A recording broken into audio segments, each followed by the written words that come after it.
Ramai yang bagi review ini adalah filem paling seram untuk tahun 2026. Tak kisahlah review dekat thread ke, dekat TikTok ke. Pada aku, filem ni tak adalah seram mana pun. Dari segi hantunya lah. Sebab hantu dia pun tak banyak keluar. Tapi filem ni boleh buat korang rasa disturbing dari banyak aspek yang lain tau. Even lepas habis tayangan, aku ada berborak dengan Abang Remy Ishak. Aku ada cakap dekat dia, bang, filem ni tak adalah seram mana. Tapi filem ni lain daripada yang lain. Dan dia bersetuju dengan statement aku tu. Apa yang lainnya filem ni, sekejap lagi aku akan cerita. Sebelum tu, korang yang minat konten-konten movie review, boleh tekan butang follow dekat sini. Dah tekan. Mantap.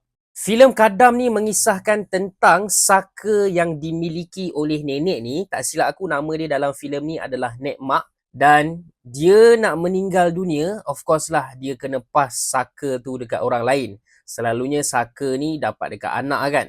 Dan dalam filem ni, anak kepada Nek Mak ni adalah wanita yang bernama Melur, lakonan Ahnini Haq, pelakon famous daripada Indonesia.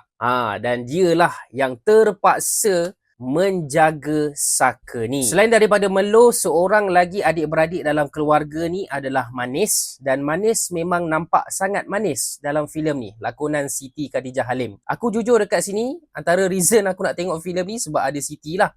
Dan yes, dia berlakon sebagai watak manis dan dia pun tahu pasal kewujudan saka tersebut. Aku nak cakap banyak-banyak pun tak boleh sebab aku tak naklah spoil, tapi hubungan kekeluargaan antara Melur dengan Manis ni okey lah sebenarnya. Tapi Manis ni tak berapa suka dengan suami Melur ni, which is Awang, lakonan Remy Ishak. Kita berbalik kepada apa yang lainnya pasal filem ni. Aku sebenarnya dah muak, dah jemu dengan filem-filem seram Malaysia yang mana storyline dia sangat-sangat klise, sangat-sangat tipikal. Lagi-lagi kalau pasal bela saka ni. Mesti akan ada watak perempuan kena kacau, lepas tu perempuan tu kena rasuk, mesti kena perempuan. Lelaki tak boleh. Lepas tu panggil ustaz, baca ruqyah, halau setan, setan berjaya dihalau, habis cerita.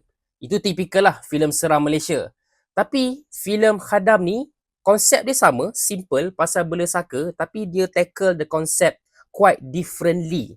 Dan itu yang paling aku suka lah pasal filem Hadam ni. Dia main dengan emosi, ada pasal kekeluargaan, pasal suami isteri, pasal anak beranak, adik-beradik. In a very simple storyline, simple setting dekat kampung. Tak ada bandar pun, memang dekat kampung hulu ceruk mana tah. Tapi dia berjaya tackle semua benda yang aku mention tadi tu dalam masa 2 jam ni. Ramai yang akan puji lakonan Remy Ishak dan juga Ahnini Haq dalam filem ni. Lagi-lagi Ahnini yang melakonkan watak Melo yang bisu, macam mana dia buat gaya semua sambil menunjukkan emosi tanpa bercakap, memang sangat-sangat pujilah kan. Dia pun dah biasalah dalam filem-filem seram ni. Tapi aku nak bagi spotlight dekat pelakon kanak-kanak ni guys.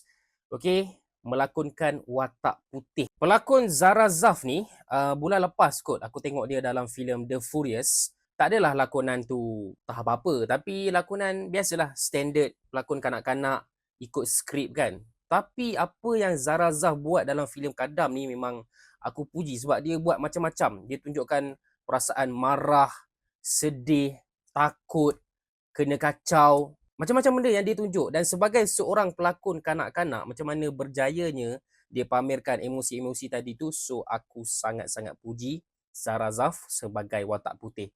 Good job. Okay, itu saja sedikit review pasal filem Khadam. Make sure korang jangan komen apa-apa spoiler dekat bawah. By the way, cakap pasal setan, jin ni semua, kalau korang nak tahu, setan, jembalang semua tak suka dengan bau kasturi kijang. So kalau korang tak nak kena kacau, okey, ada lemah semangat, korang boleh try pakai wangian kasturi kijang. Link nak beli aku dah letak dekat kiri bawah ni.